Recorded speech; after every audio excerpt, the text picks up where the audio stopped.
can we legislate morality? Oh gosh. And if we can, is there a line?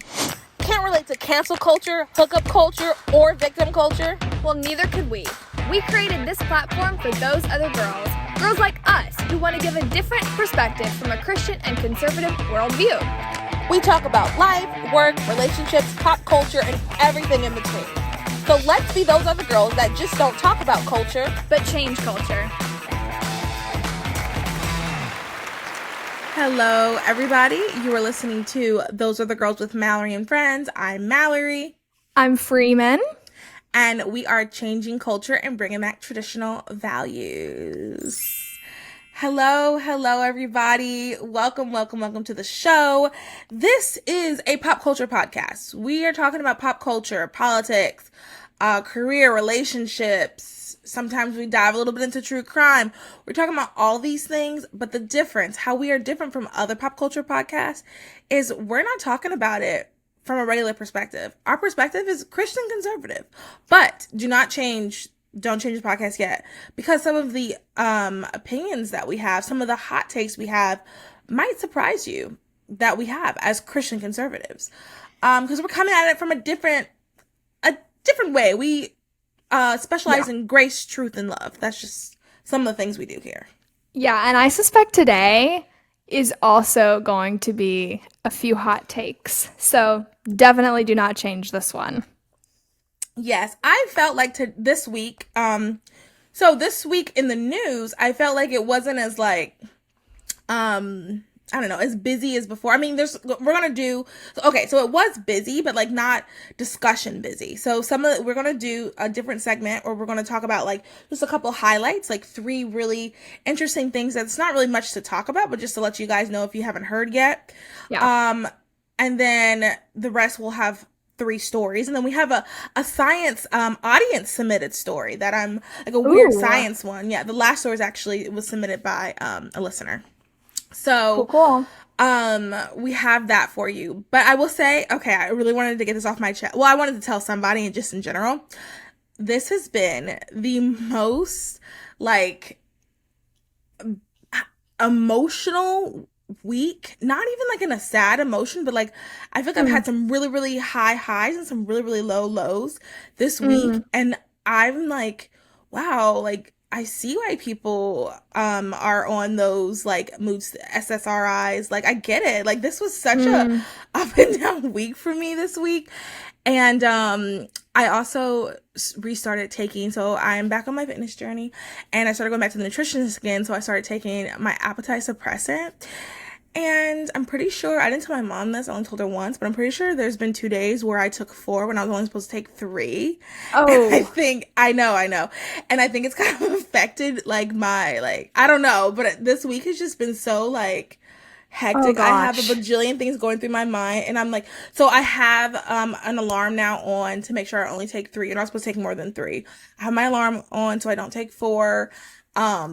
But today was one of the days I think I took 4, and I'm oof, should not have done that, because I can kind of wow, tell almost, and that's fascinating.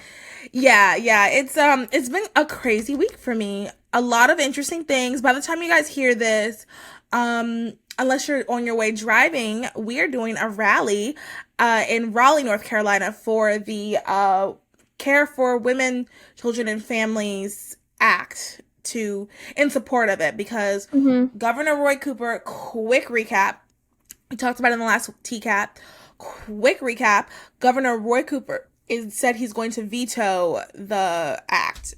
Yeah. But we have the supermajority.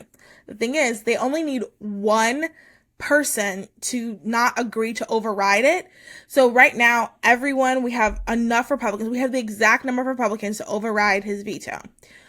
Only one of these Republicans has to decide, well, no, I don't think so, for the veto to pass. So as pro-lifers in North Carolina, we have to, make sure we're letting our legislators know that, we want this bill. We want to save as many babies as possible. This is the bill that saves as many babies as possible. That's right. That's been introduced right now. This is our best hope for right now. So we want this bill.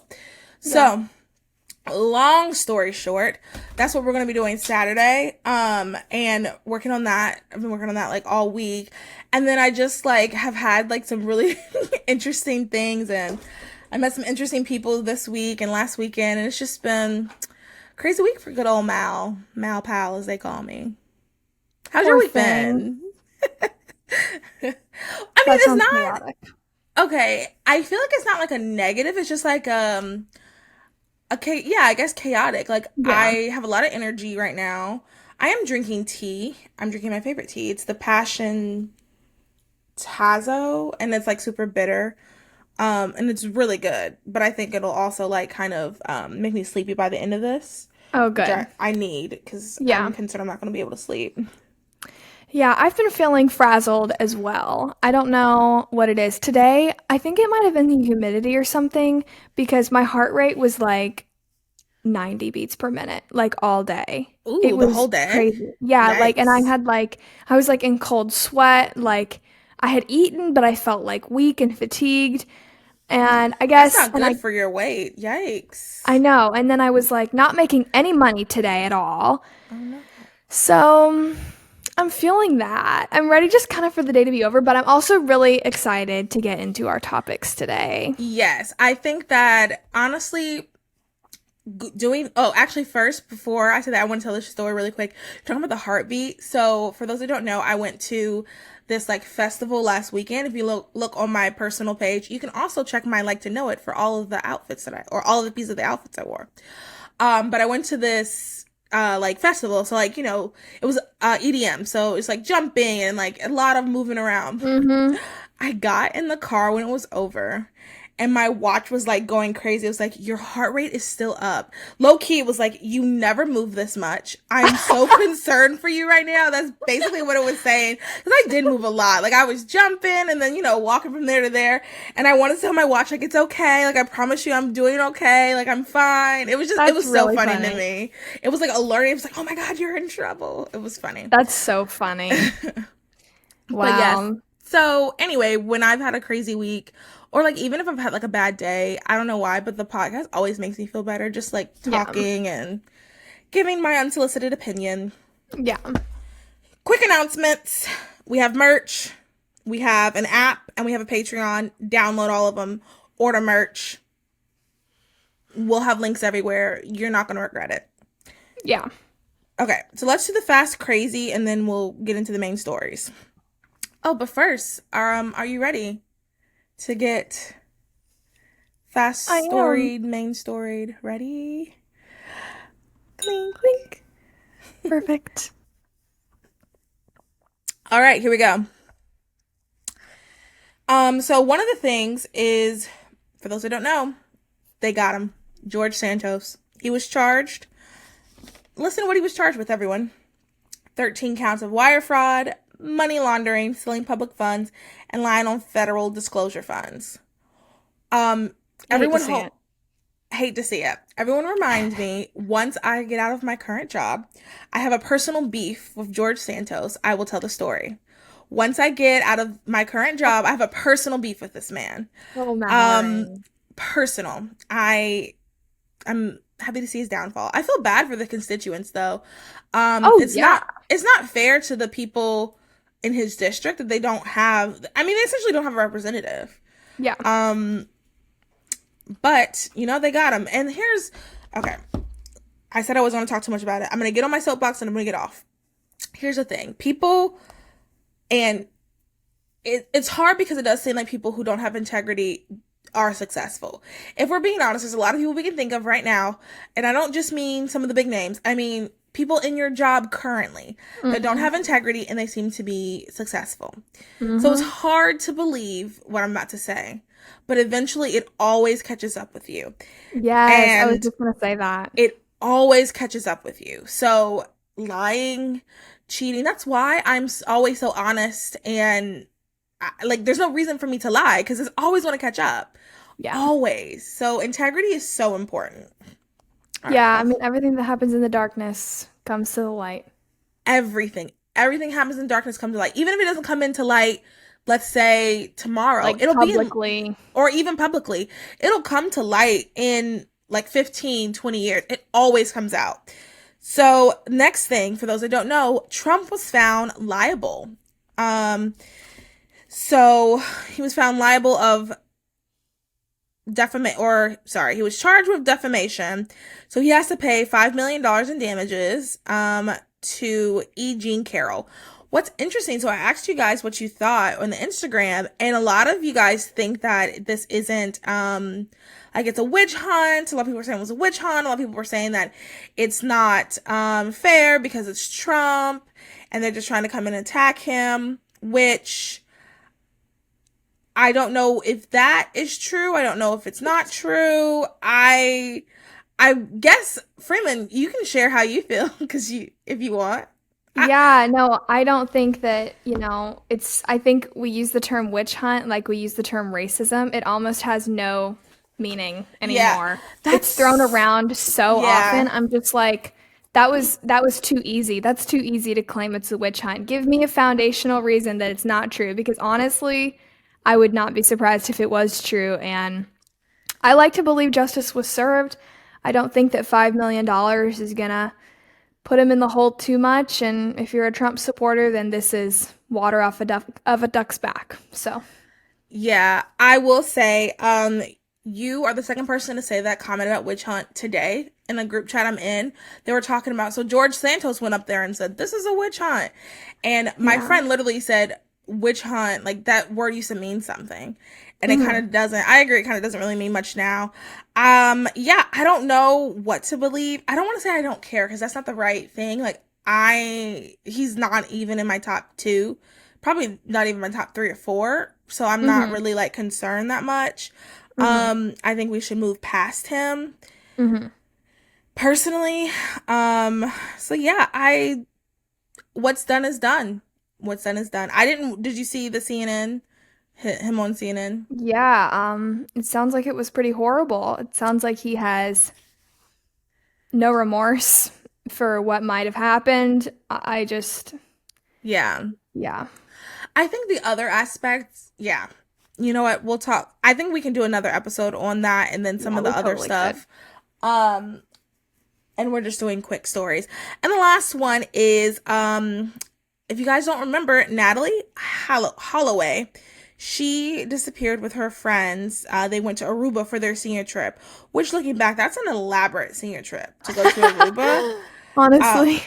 And I think this was actually my first, like, quote unquote true crime thing I ever remember hearing about. And she disappeared. They never found her. And they searched, and I'm trying to find how to pronounce this guy's name. That's why I'm like stalling. I have Joran Vandersloot. Yes. And you pronouncing it perfectly. Joran, was accused by her mother, accused of murdering Natalie. We don't know. We never found her body or anything like that. Wow. Well, long story short, they never got anything. There's no proof of it. But he said that if the mother gave, I believe it was like $12,000 or something like that to him, he'll tell her, it might have been $20,000. He will tell Natalie's mom where her body is buried. Well, she gives him the money and he never tells. Time passed. He ends up murdering, I believe it was his girlfriend, who's Thai, while in Peru with her on vacation. Long story short, he is being extradited now back to the U.S. to go on trial for extortion, because when he said, I'll tell you the location of your daughter's body, just give me this money, that's called extortion. So he's coming back to the U.S. To be charged for extortion. And I'm praying that he will come to his senses and just go ahead and give the mom peace. I remember seeing her for years on all of these things, and it's so sad because she does not give up. She still wants to find her daughter, and I think we can all, that was in 2007, I believe, or 2004. So we all can make assumptions to what has happened between now and then, but she still fights, and she goes and speaks at college, I think at colleges and high schools and everywhere, and I just hope that he he'll tell her where the body is. Wow, I had not heard of this story. Really? No, and You were probably in unfortunately, elementary school, though. You were probably a yeah, and baby. unfortunately, like this is not unusual for a girl to go missing. Yeah. Like, I'm honestly just surprised that anything is coming of this because by now, like, this should be a cold case. Yeah, and I think it is technically a cold case, but like I think so if I'm, put my super sleuth hat on, I'm thinking what they're doing is trying to extradite him over, and they're going to try to offer him all these things to just go ahead and tell us the locate us. I'm not her friend. No, yeah, but Tell people who are concerned. Yeah, tell them the location. I think that is really what the biggest thing is, just like tell us where the body's buried, just for closure.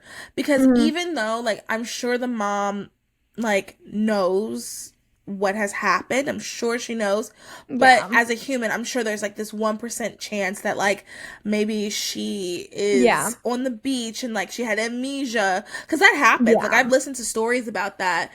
Someone has amnesia and they're like living a different life and they just need to be reminded of the new life. I mean, it doesn't happen often, you guys, just to clarify, but like it happens. So I'm sure there's always that 1% because anything is possible. So they can just give like concrete closure for the families and the loved ones. That would just be so great. Yeah. And I think that's why they're bringing him over. Well, we'll be praying for justice. Yeah. That's wild. And we're So getting heartbreaking. And we're getting justice. Need I remind everyone, we figured out who Brittany Drexel's murder is and Faith Hedgepath, which is so crazy because those are two that are like, well, first of all, Faith Hedgepath happened at Chapel Hill. Do you know that story? I did not. No, I I'll did have to not send know you a that. podcast about it. It happened at Chapel Hill, so like that's kind of close to Yeah. home. And then Brittany Drexel happened in Myrtle Beach, which is also kind of close to home. It's in South Carolina. Wow. So we found the killers for those two things. So like it's going to keep happening. We're still going to get.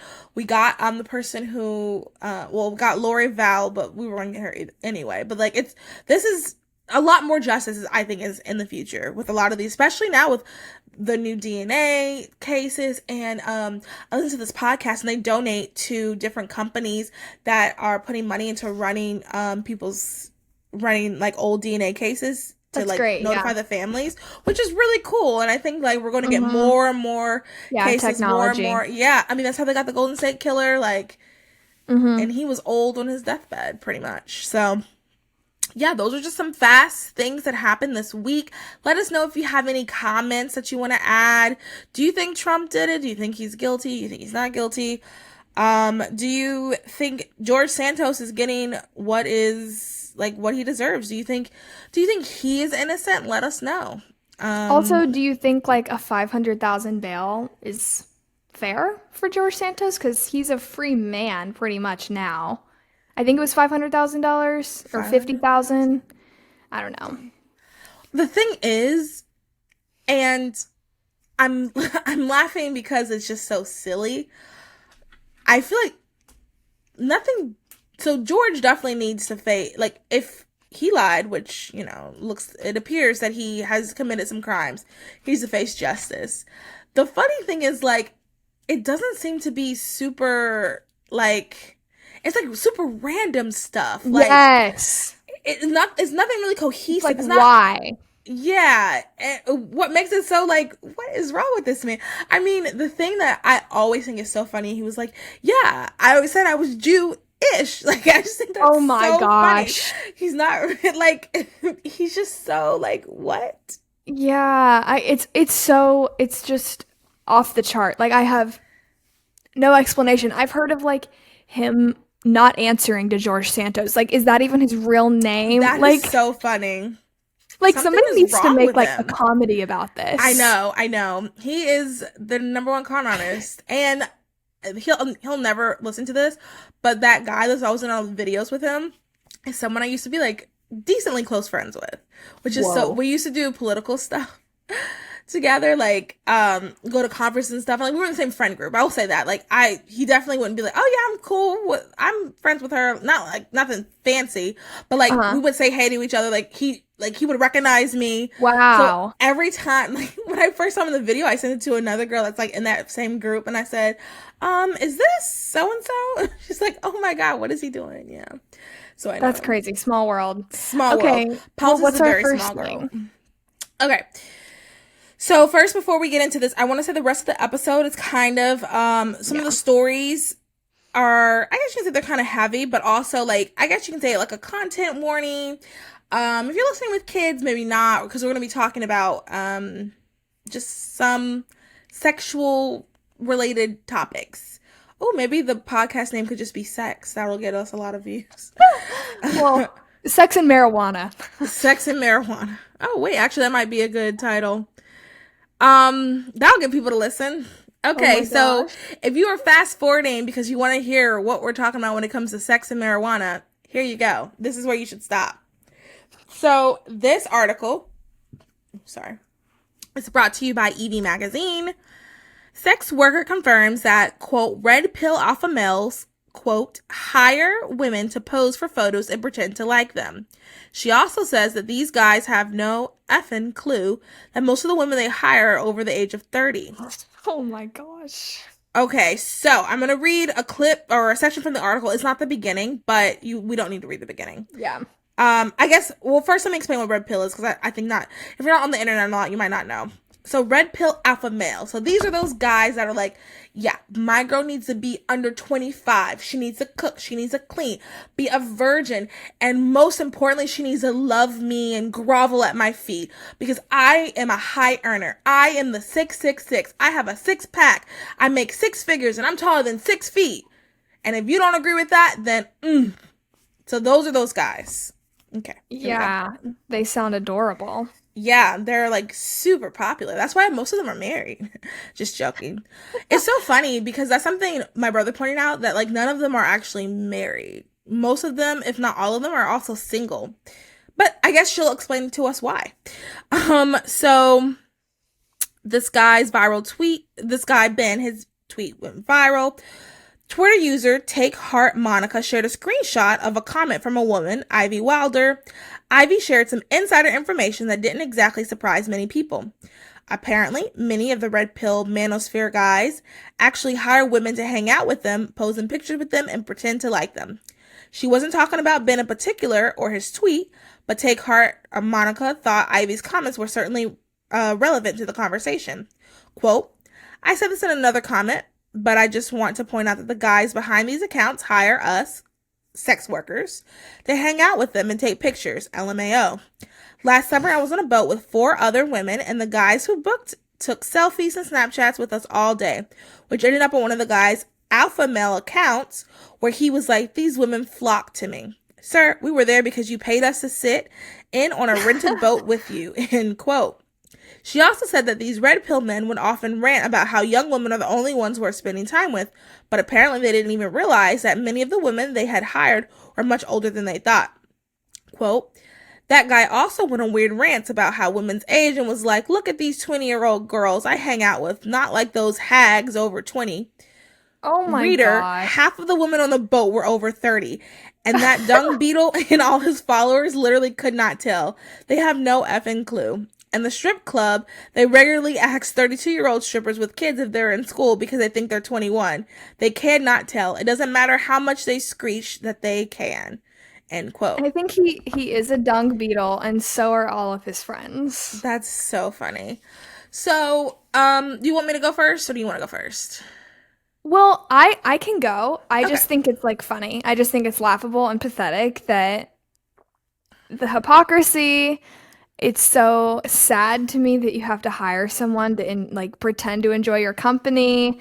I think that's such a red flag. I think it's hilarious that these women are exposing him and guys like him, and I'm all for it. I'm all for exposing these guys. They sound horrible, and girl power right now. Okay, good. I agree. I also, so I've wanted to talk about the red pill, alpha male, all that stuff. But I will admit it's kind of hard because, like, I also don't really want them to like notice me because they're also super mean, and I'd rather not be on any of their radars. But I've wanted to do an episode, and maybe I will. Maybe I'll just like bite the bullet because someone needs to be talking about it. And Totally, the Mallory. problem with a lot of this community, so my brother and I sometimes watch the stuff because it's like it's kind of funny. Like, well, at first we were watching like, oh, what is this? And then it became funny, and then now I've gotten to a point where it's kind of like sad. A lot of these guys have I I describe it as fatherless men trying to father men without fathers. I feel like a lot of these guys are like they don't have any direction, no one to lead them. They never got like the good fatherly advice. So they're just making things up as they go, and they're reaching other men who didn't really get good fatherly advice, and they're trying to teach them what to do. And like, you know, one of the things that just really, really, really like bothers me, and sure, it could be because it's also personal, is the whole after 25 thing.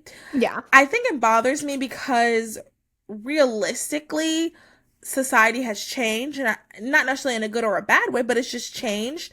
And a woman at 25 and a woman at 30, 35, they're not lesser. Because that's the other problem too, is as if they're lesser than a woman at 21. Is there anything wrong with getting married young? Absolutely not. Heck, I thought I was going to be married at 23. I'm still shocked I'm not married. And I'm 28 now. So, like, it's stuff like that. And then as a single person, it does kind of, like, scare me a little bit because here's the thing, you guys. And everyone listening, hopefully you're not super in the, like, internet world, so you have no idea what we're talking about. But for those of us that are on the internet world, a lot of these guys are guys that claim to be conservative. Yes, Yes, guys. Some of them are Christian. A lot of them are now turning out not to be Christian. But some of them are even Christian. So it's like, okay, this is the dating pool. Like, this is kind of scary. Like, so like, it's very interesting. I'm also kind of not surprised. You guys would be shocked the things that people fake for social media. Like, people high up. I don't mean like, no offense to us, but like me and you, like, I mean, like, not that reason to fake. Right. Not that we're like nothing's at stake here. Right. But like you would be shocked at some of the things that people fake and like the extent that they go to fake things.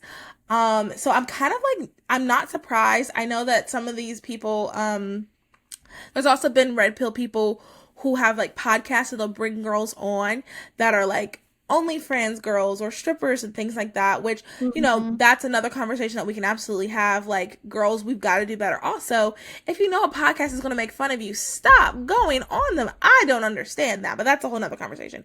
But there have been times where it's been proven that some of those girls so they go on the podcast and they say, I'm an OnlyFans girl, and the guys like dogging them and saying they're awful and evil, and then it turns out that the guys were in their DMs wanting to hook up with them, wanting to do all these things with them, but then on the show, they're like, oh, you guys are whores, blah, blah, blah. Yeah. So it's like, these people, a lot of them are faking. A lot of them, I think at the end of the day, most people do want to settle down. Sure, there are people who want to go, men who want to just have sex with whoever, and they want to be like, yes, I DM'd, like, one of the things is like, you DM like 100 girls, and out of 100 girls, one of them is going to say yes, but you got to keep doing it, you got to keep going. Like MLMs. It's like MLMs, but for men. So I'm sure there's guys who want that, but like, I think most guys really do just want one nice girl that likes them and is loyal to them. And I really would caution you to listen to these guys. I don't necessarily know if that's their goal. So if that's not their goal, then maybe not listen to them. Who would I suggest you listen to? I have no idea. Us. Well, we're not going to give you bad advice, but I'm just saying, like, who's a man that they can look up to? Maybe I can, you know what? Maybe I'll do research on that. Well, David French. Look up to David French. He's a great guy. I don't know Christian who that guy. is. David French. I actually just discovered him. Okay. And I don't know why I didn't learn about him sooner, because as far as I can tell, he's a great Christian guy. He's a New York Times columnist. He's a great guy, and he's not going to talk about women in this way. And I'm scared that there's this like very flashy form of conservatism that's coming up. Like, it used to be like cringe conservatism. Now it's like flashy and sexy. And I'm not about that. I think we're susceptible to it. It really, really targets men. And this is something Andy and I have been talking about a lot, and I actually would love for him to talk with us about it, because he has been noticing this like hypersexual conservatism that's targeted at men. It's like women in bikinis with guns and just like ridiculous. And it's not based in Christian ideals, which is what the Conservative Party is. And this is where men are going. Like these guys, they're not social conservatives. Like No. if they get a girl pregnant, what do you think they're gonna do? You Let me think they're tell- gonna step up? Right. Like no. Right. All they want is their right to, this is literally like the worst of the pro-life movement, is like the like misogyny and like the will and the desire to control women. And it's what the prevalent. pro-aborts think pro-lifers are. Yeah, and we're pretty much giving them a reason to believe it on a silver platter. Yeah, because here's the thing. I think you made a very good point. Sure, they might like, agree with us online, but I mean, what are they doing behind closed doors? I don't know. And I want to add to what you were saying about the women in the bikinis with the guns. That is so true. I have been noticing that as well. There's a lot of a lot of accounts that are I didn't notice that they were targeting men. I would see them and be like, oh, why is this on my page? But like, you're right. Because who is that for? Women aren't going to be like, ooh, let's see. That's for men. So, and this goes to the idea. So, for example, our podcast, we say we're Christian conservative because there's a difference between being conservative and being Christian. And there's a difference between being Christian conservative. So that's why we say that there's no confusion. We're not like, that's not. Just so you're our not priorities confused. are straight, people. Yeah, our priorities, you're not going to see that on our page. I also think, lost my train of thought. I forgot what I was going to say, but everybody beware, and when you're listening, when you're enjoying content and you're listening to things, because a broken clock is right twice a day. There are some things that these men say that are good. Yeah, men, you should step up and clean yourself. That's something that's important that they talk about, is like, being clean and like, sure, throw in some cologne.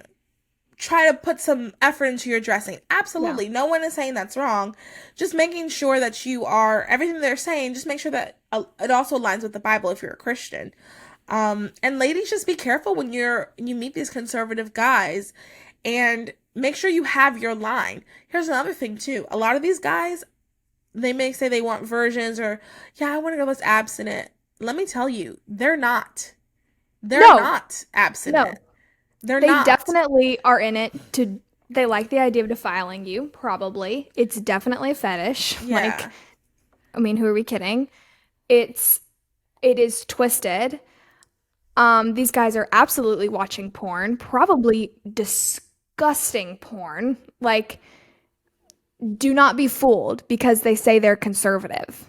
Yes. Think about their values. What are they doing behind closed doors? How are they treating you? Because trust your instincts. I mean, if you're getting a weird vibe, which I am just from like looking at this guy's one image of him with a girl, I'm already like, yes. Like, yeah, he's got gray hair.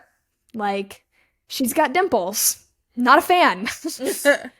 And I'm sure, like, that's the other thing too. Like, I don't want to say we're desperate, but I'm in a couple of Facebook groups with single people, and a lot of us, especially those of us older than 25, we are kind of feeling like, okay, we're all the good, strong Christian men. And I'm sure these guys come off as like, yeah, we're conservative, we're strong, but make sure you're using discernment and like you're taking in everything that they're saying, and you don't want to end up with someone who doesn't value you, who doesn't love you and value you like God loves and values you. You want someone who loves God more than you, so that they can treat you better than, so they can treat you well. Like, they can treat you how God would treat you, because they love God more than you.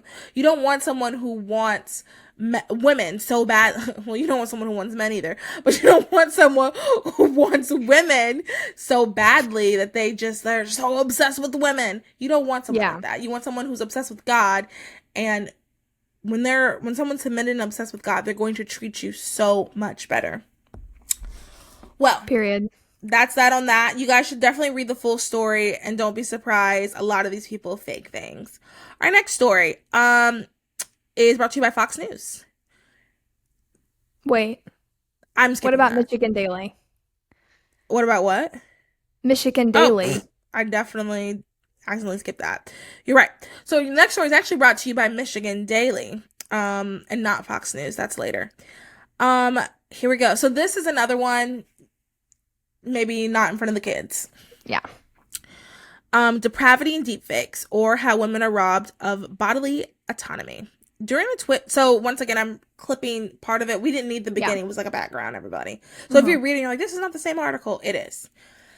During a Twitch live stream on January 26th, the popular content creator Brandon Ewig, popularly known as Atrikok, yikes, accidentally shared his internet browsing tabs for his followers. Though only for a split second, viewers took notice of one particular window, which contained deep fake pornography of a popular online streamers. Very quickly, images of Ewig's tag were spread across the web, including names and images of women deepfaked on the site. The deepfake site in question is designed to create AI-generated, non-consensual pornography of women content creators. These women did not know of their existence on this site, nor did they consent to its production. It is revolting, predatory, and on top of this, users have to pay a fee to see said pornography, meaning its creators have profited from this exploitation. Oh my gosh. Ewig himself admitted to his audience in a tearful apology that he had paid to view these deepfakes. He explained that he was casually browsing Pornhub when he stumbled across an advertisement for the site, citing a morbid curiosity that drove him there. Yet this excuse is flimsy considering he presumably paid for the content and the tab stayed open on his computer. He says that seeking out non-consensual porn like this is not a pattern of behavior. Oh, okay, I think I remember this part. Listen, but this is, y'all, I'm so sorry. His wife was in the background of his apology, understandably in tears herself. Since the incident, Ewig has stepped back from his online presence. I remember this going viral. I'm sorry. I don't read the articles before in case you couldn't tell. And his wife thing, just like, I cannot. Yeah. His wife. That's crazy. Also, what you didn't read was that a lot of these women that were involved in the non-consensual porn that he was viewing were coworkers of his and people he knew that he was searching up porn of. That's crazy. Let me see. Let me read that. Yeah, so while you're looking for that, I can start. So by the way, like deepfakes is as my understanding goes, is this non-consensual porn where essentially anyone, as I understand, it could be Mallory, could be me, whoever, wherever, some pervert can take a picture of my face and go to some creepy AI website and put my face on a naked body doing all kinds of disgusting things. This should be illegal. Like, is it illegal? It is illegal. Let me tell you how good. I know why. On the news, sorry, really quick. On the news, 2 days ago, I was watching, and a guy in New York actually got arrested. He did it to 30 of his high school classmates. They just graduated college, all of them, and they all realized, okay, what's going on? And it turns out he took 30 of his high school classmates, female classmates, face and put it on there, and they arrested him. I cannot remember what exact, I think for sexual exploitation or something like that. But it is illegal.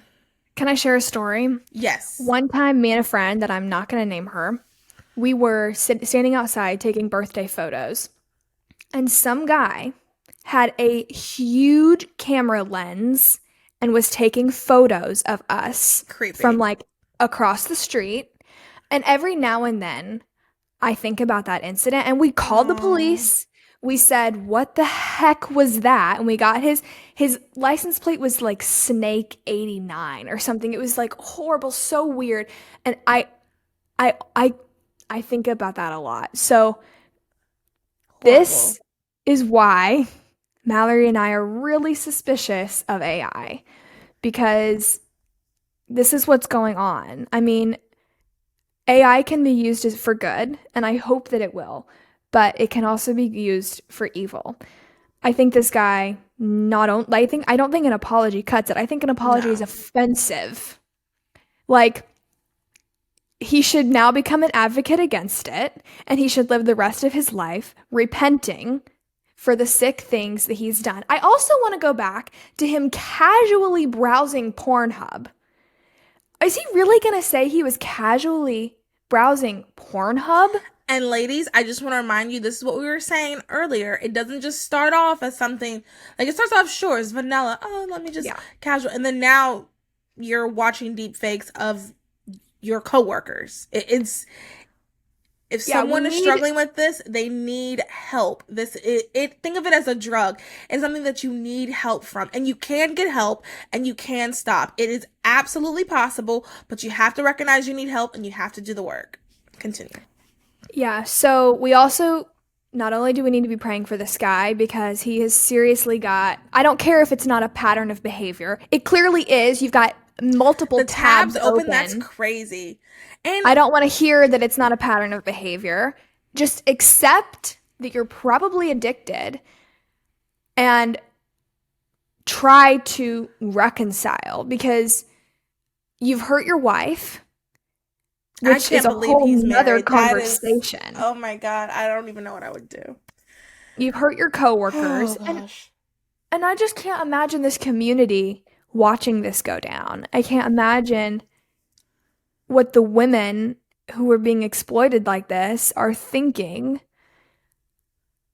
I'm stunned. And unfortunately, I don't see this getting any better. I also want to talk about the use of the word bodily autonomy. Let's do it. Mallory and I, are in full support of bodily autonomy. By no means should a woman's face be put on a naked body. That is a complete degradation of a woman's God-given bodily autonomy. Mm-hmm, mm-hmm. We have a right to go to the gym if we want. We have a right to eat what we want. We have a right to tattoo whatever on our bodies. We have a right to cut our hair. We have a right to be free of this because we have the right to bodily autonomy. This is the bodily autonomy that we have and that we believe in. Not some other kind of bodily autonomy, or not some other excuse for bodily autonomy that actually harms human beings. Of course, our rights to bodily autonomy can be regulated when that right harms others. You know, I can't cough and sneeze all over someone who might die if I do that. I need to regulate my body, right? Like, I can't pee on someone. There are all kinds of ways that our bodies need to be regulated. You shouldn't have an abortion. Continue.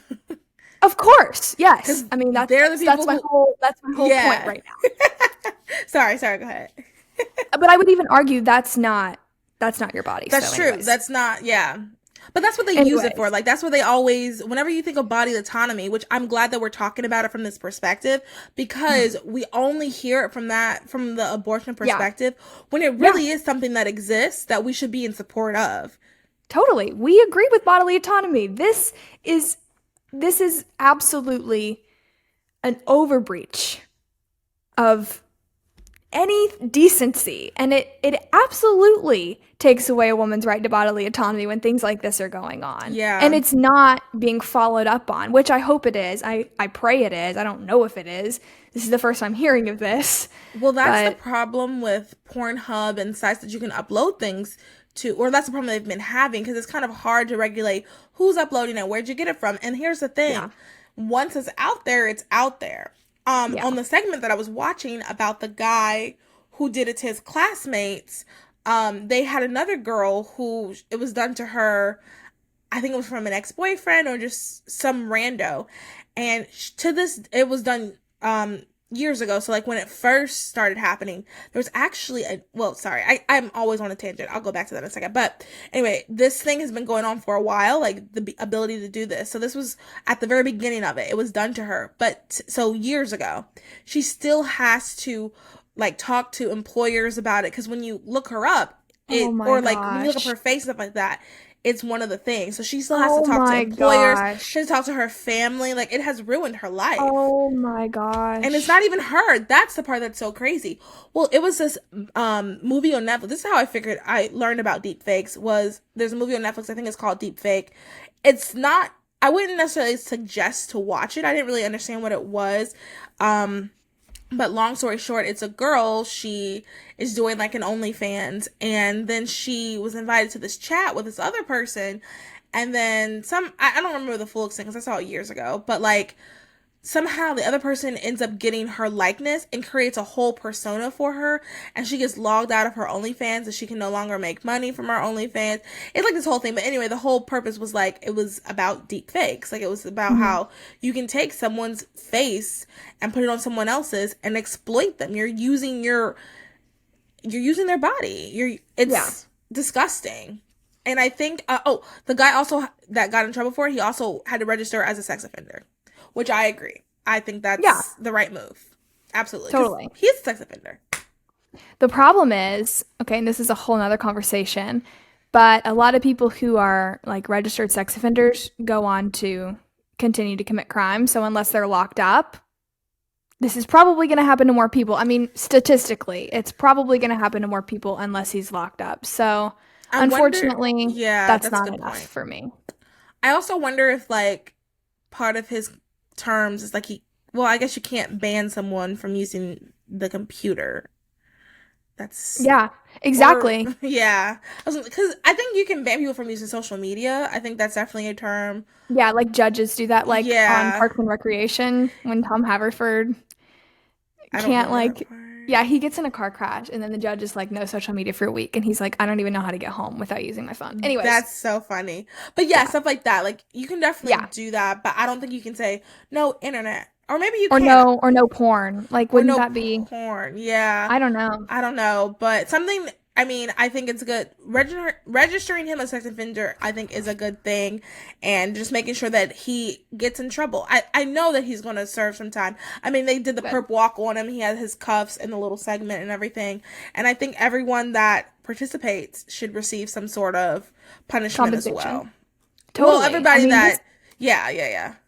This could affect the rest of their lives. I mean, like you said, like employers might see this. Like kids might see this. Future husband might see this. Oh my gosh.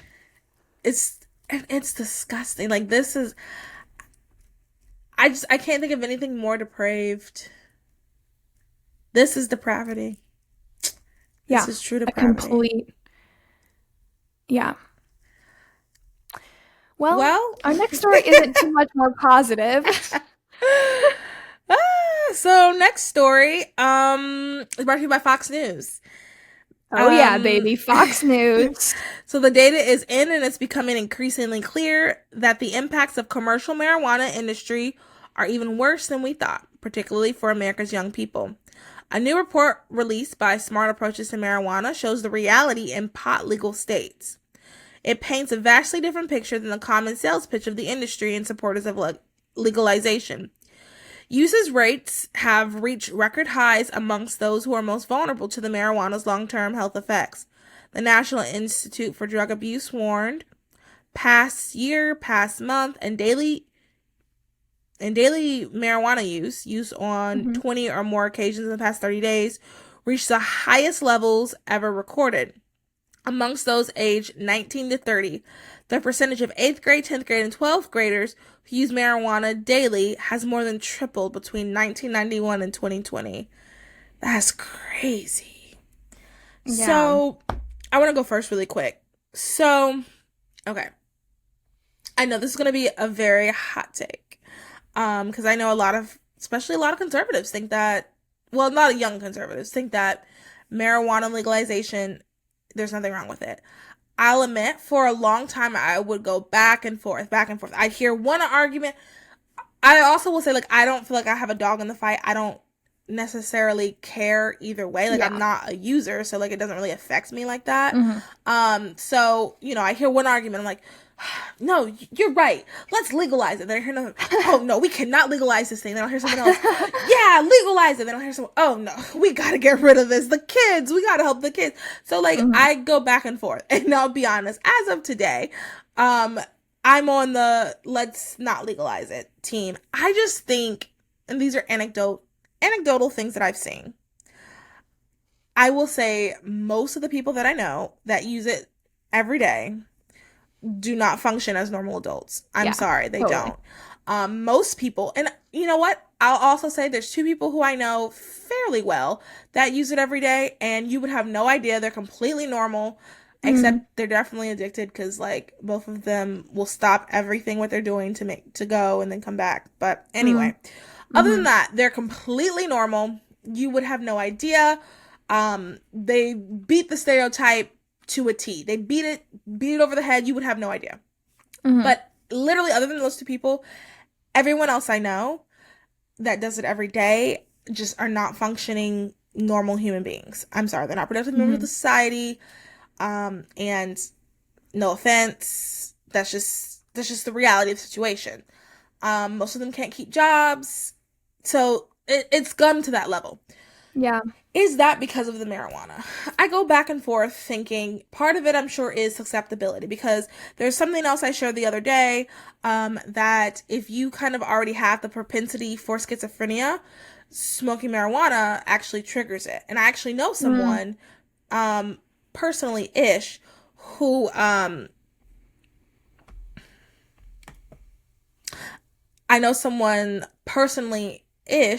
who has been affected like that.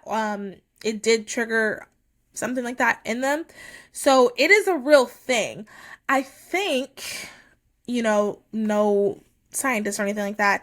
I think the earlier you start using it, the more it has an effect on you.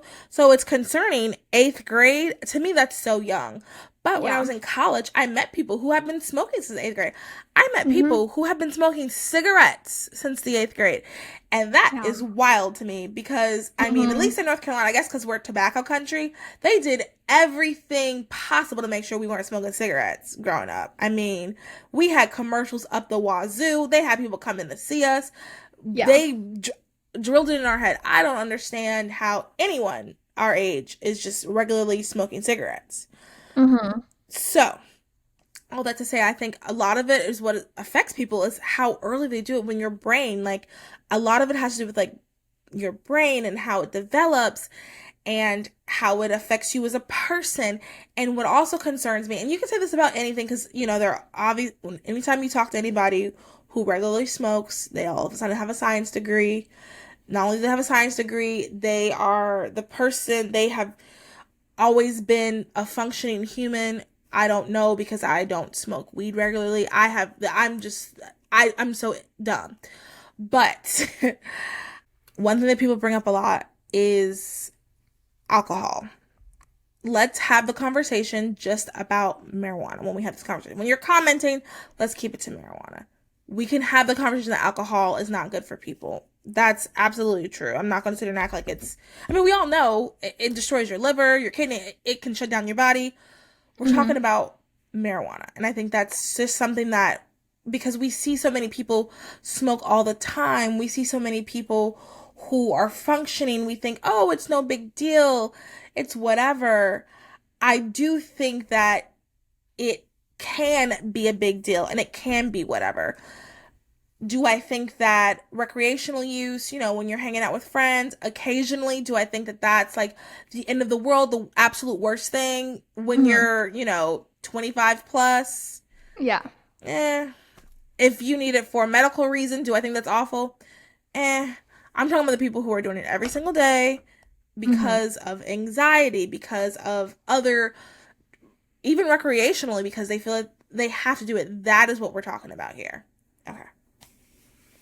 What do you have to say? Okay, well, I love hearing that, and I agree with you. Like, I go back and forth. I know so many people that are like the best argument against it that I can think of is, when else do we let people get high on a drug for fun?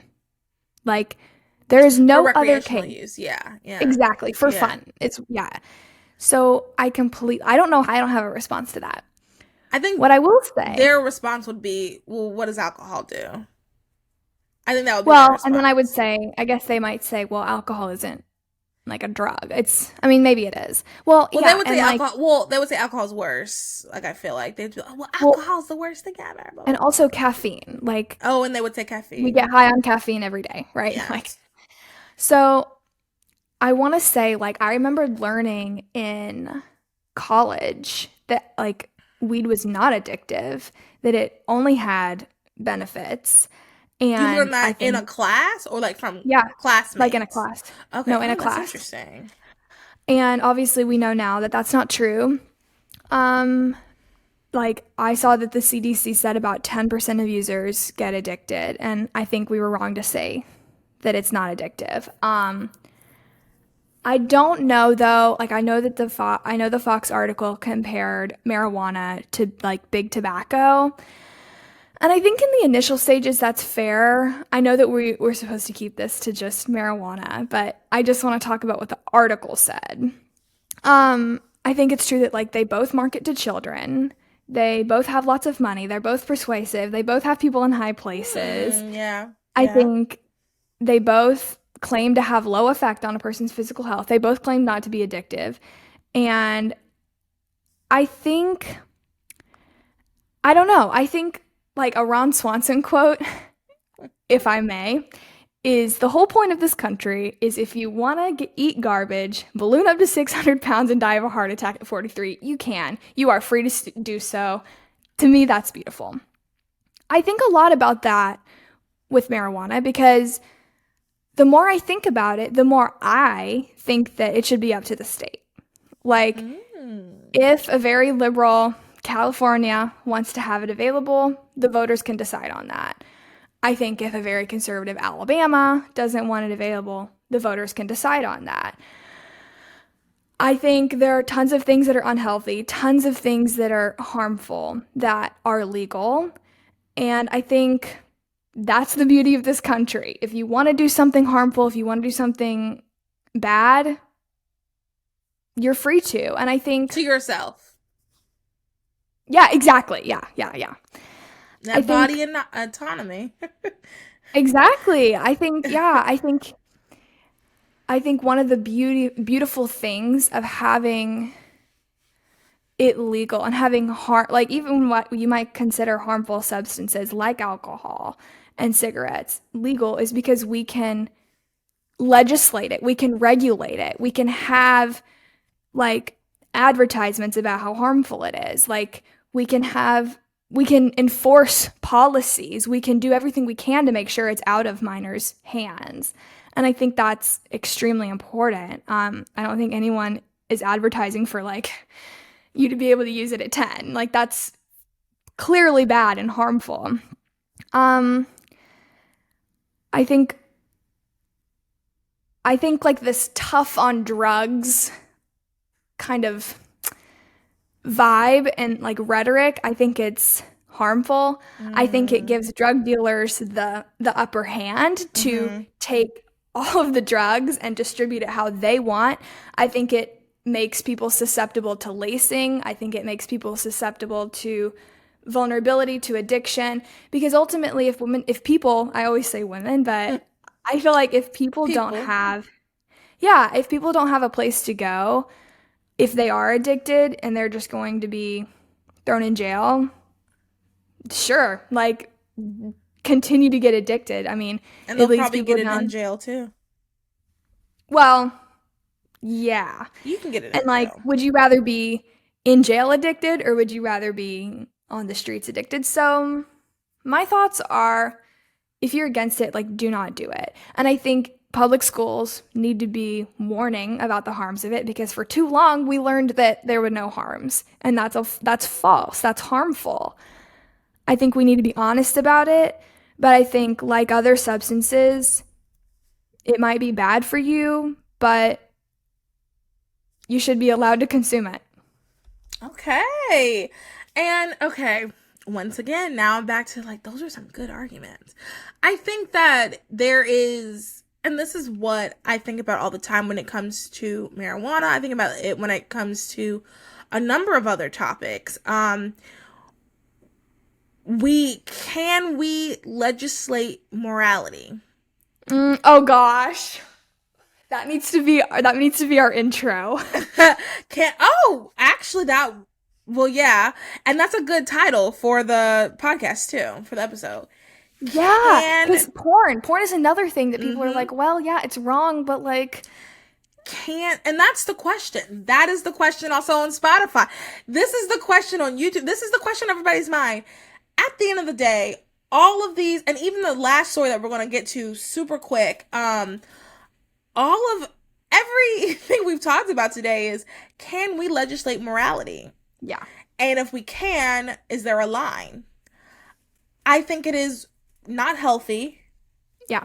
Not to healthy. Consume marijuana recreationally. Sorry, that came out weird. Daily. I think it's unhealthy. Totally. Or just period. Or smoking is bad. Yeah. Or yeah. Even vaping. And I've vaped a couple times in my life. Maybe more than a couple. But even vaping, not healthy, not good for you. Heck, being too large is not good for you, not healthy. Where is the line where we legislate morality? And that's tough. I think that's really, at the end of the day, like, that's what all of these stories are about. Yeah. Is this something that we should be getting involved in?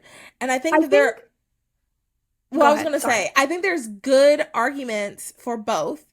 I think there's good arguments, for example, if it is, for example, with the marijuana, when it is hurting you and is also hurting people, we got to step in. And I guess the next argument would be, is it hurting other people if you're using it? Like, does it hurt other people? That's what I was going to say. I think it has to do with consent, because obviously secondhand smoke is a problem, which is why you cannot smoke at school. You cannot smoke in a library because it's going to harm others. And you can get in trouble for smoking in front of a baby. Exactly. If you want to go smoke on your own home alone, do that. I think it has to do with, are you knowingly hurting yourself? Because that's another thing with making it illegal. People may not know it's laced, may not know it's super potent, may not know that, all crazy things can happen, may not even know it's addictive. So I feel like, A, are you doing it knowingly? And B, are you harming others in the process? If you're doing it knowingly, you know this is bad. I know having a huge thing of Sour Patch Kids before this conversation was bad. I knew that. But I didn't hurt anyone in the process. And I'm okay for the most part. For the most part. That was my legal right. I mean, that's how I feel about it. I mean, like, the war on drugs in the 70s proved that being tough on drugs and like the Just Say No campaign doesn't work. Yeah. It just gives the bad guys more power. When we have open conversations about it, when we have it legal, I think that we can regulate it, legislate it, and ultimately make it unnecessary. And I think the other thing, it's hard for me to sit back and just say, just let them all be legal. I think in my head, because I just think it's wrong, and I want people to do what's right. It is wrong. And in my head, the only way to make sure people do what's right is to make something illegal. But and that's also, so funny story. I was in Yale. I started a Yale chapter at my college, and at a conference, one of the speakers explained the difference between a conservative and a libertarian. And what we're discussing is the difference between a conservative and a libertarian. This is what he said. He said, there's a drug deal going down. One person gives another person the drug, the exchange of goods, and the libertarian goes, okay, there was an exchanging of goods, leave them alone. The conservative goes, I don't know, that's not that. Are you okay? Like, should we be... What are these drugs? Like, wants to get involved. So that's the difference between a libertarian and a conservative. And that's literally what we're talking about now. And part of me is like, you know what? Like, we can't make people do, and I think you're making a good point, the more we push back, especially if it's illegal, the more people are going to want to do it. But it's like, we also, like, if it's wrong, it's wrong. Yeah. So I don't know, like, do we legislate morality? Is that something? And also, as American, like, we have to go back to the Constitution. Does the Constitution allow us to legislate morality? Does it? Yeah, I think my last thing is that if you know me, you know I love philosophical consistency. So, the 70 ER deaths, or not deaths, the 70,000 ER visits that marijuana has led to is nothing compared to the 140,000 alcohol-related deaths a year. Like, we're talking about ER visits versus deaths. So I feel like consistency is important. If something is bad, if you or I believe something is bad, and because it's bad and harmful, it shouldn't be legal, we should be consistent.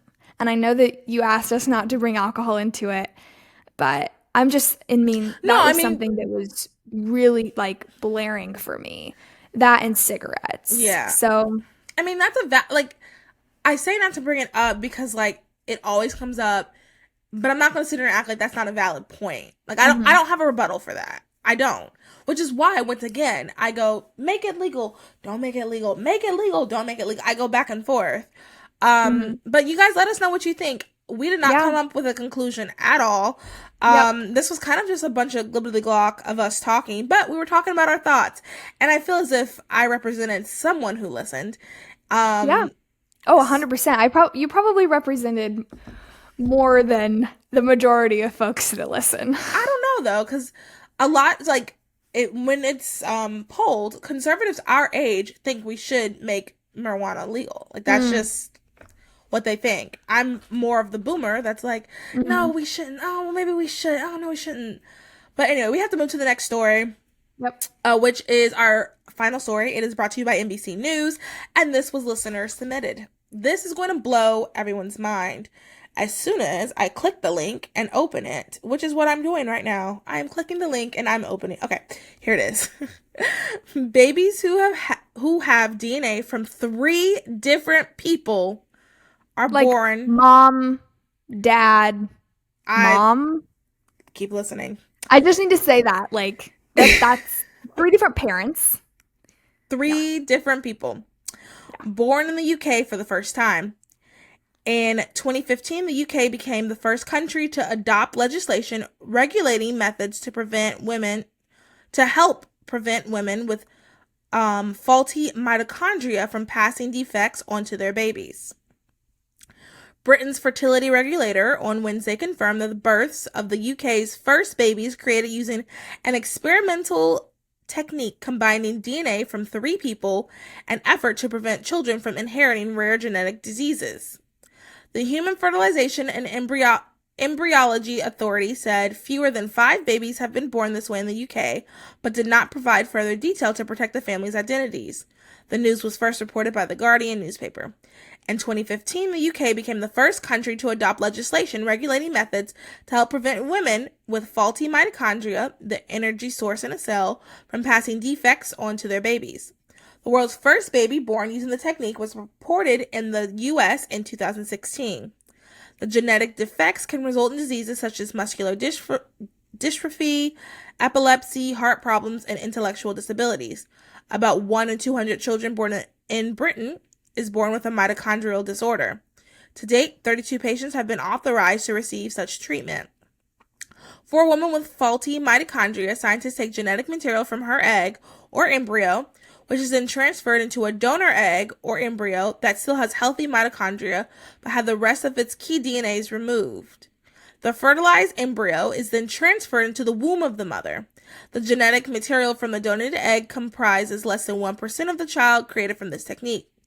The mitochondrial donation treatment offers families with severe inherited mitochondrial illnesses the possibility of a healthy child, the UK fertility regulator said in a statement. The agency said it's still early days, but it hoped that the scientists involved at the Newcastle University would publish details of the treatment.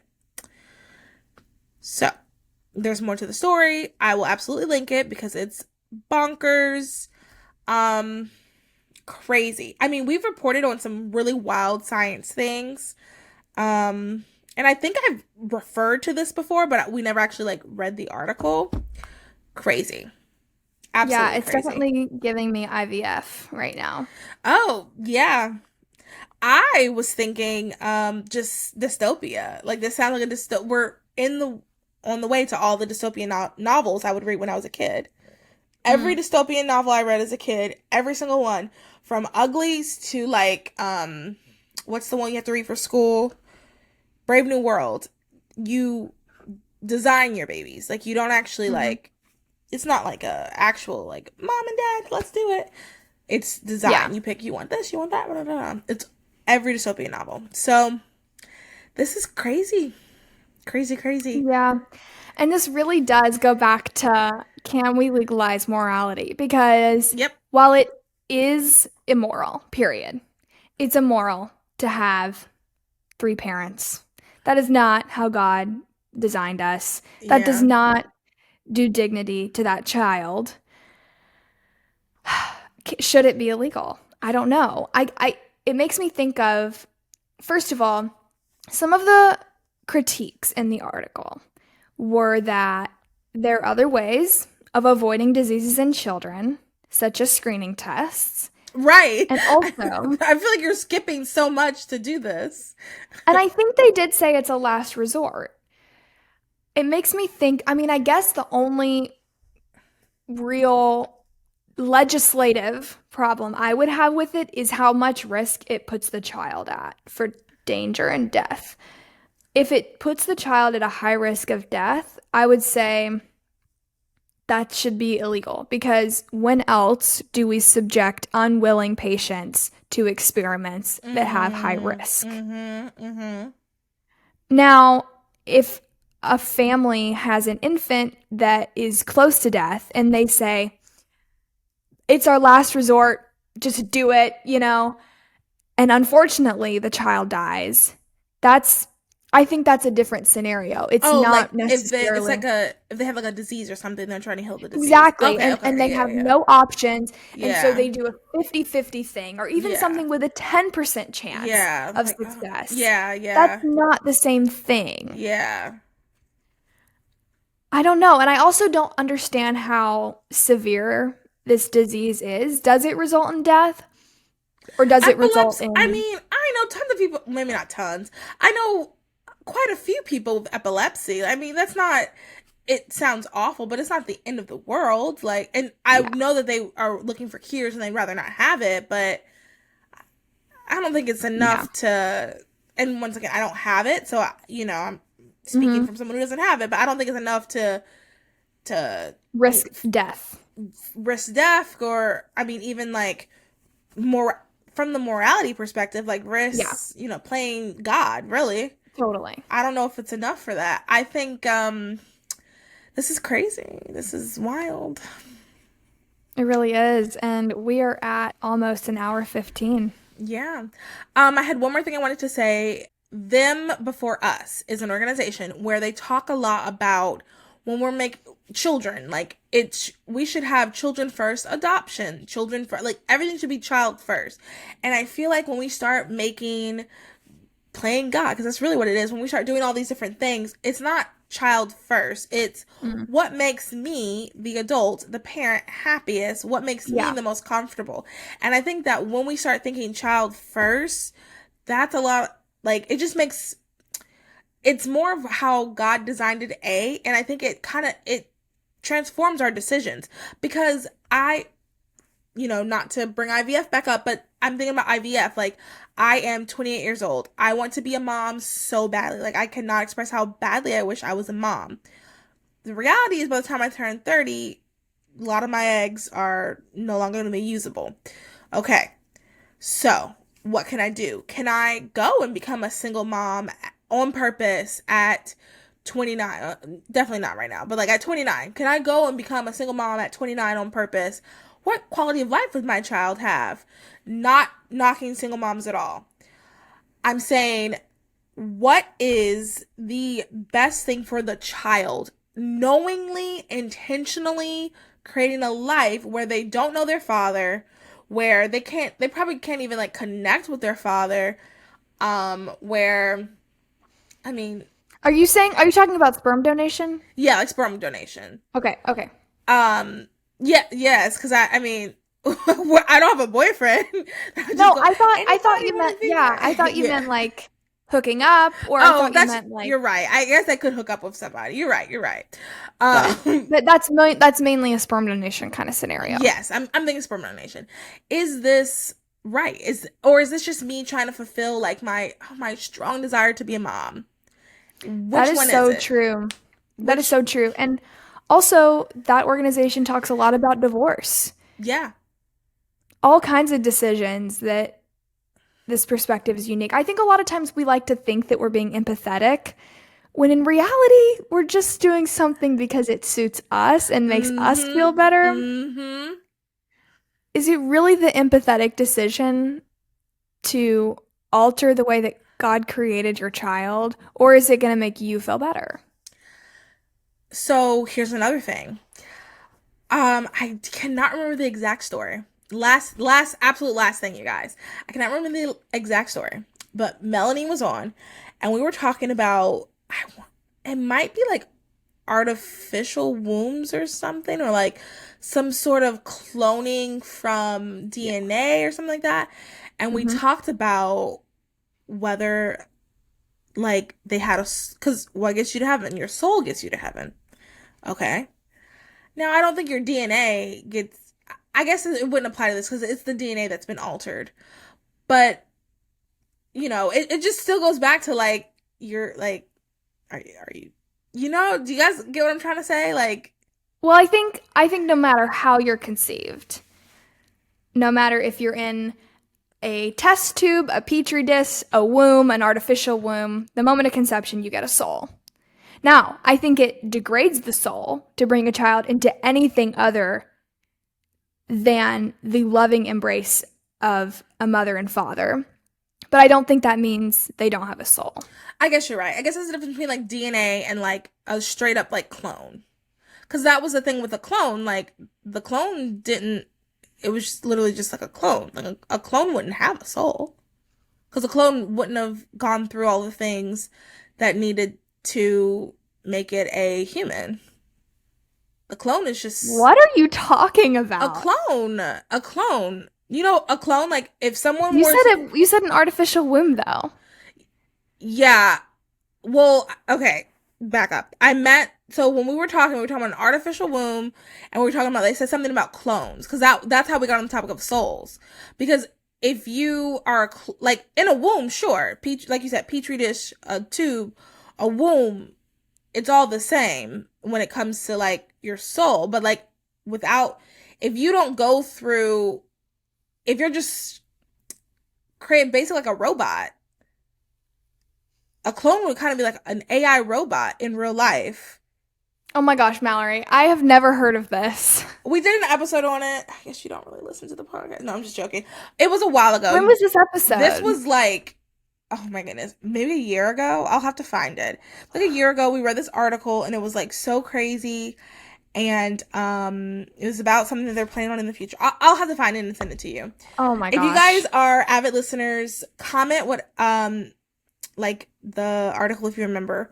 Anyway, yeah. So I guess the soul thing doesn't, the more I think about it, like the DNA is not the same as the soul. So like, or DNA isn't the same as... If you have unique DNA, I would say, probably. I would say, you know what? Let's say this. Err on the side of caution. If you don't know if it's a human being, if you don't know there's a soul, if you don't know, err on the side of caution. Because if you don't, you could be committing a homicide. Period. Yeah.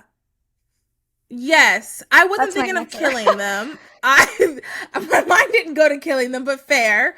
Oh. My mind was just, I always think about like, am I going to heaven? Like, I was thinking of heaven. Like, are they going to be able to go to heaven? Oh. Well, That's what always I was thinking about about. killing. That's so funny. Yeah, my concern is like, can they still go to heaven? And then, okay, if they can't go to heaven, that means they can't go to hell. So what does that happen? Anyway, that's a whole That's up nother to God. thing. I don't have any idea. I That's have a no whole answer nother for thing. what happens. Anyway, that's more of a blurry creatures type of conversation. Oh, maybe I should submit that Wow. to them.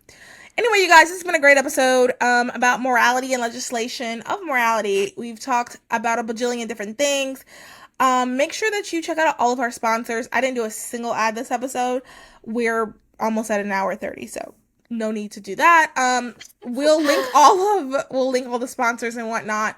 We'll also link yes, this necklace is one of them. We'll also link the Patreon, the merch store, all this other stuff. If you enjoyed this episode, which I'm sure you did, go ahead and give it a like, give it a rate, give it a subscribe, give it a follow, interact with it however you feel. This was interesting, to say the least, and I want to hear from you. Let us know if we should legislate morality. Let us know if you think Santos is guilty. Let us know if you think Trump is guilty. Let us know what you think should happen to that guy Ewing. Yeah. Let us know. Did he get jail time? How much? Life, maybe? That's kind of where I'm leaning. Just kidding. I was going to say, the only reason why I would say no to life is because you have to give something stronger to the person who actually created it. That's the only reason why I would say. Yeah. Okay, so you got to have to make a difference. Because there is a difference, but, yeah, we got to be. But anywho, let us know. Or do you think that it's all the same? You're wrong if you think it's all the same. But let us know. And that's that. Thank you so much for listening. Have a great night, evening, however, wherever you're listening. Bye. Bye.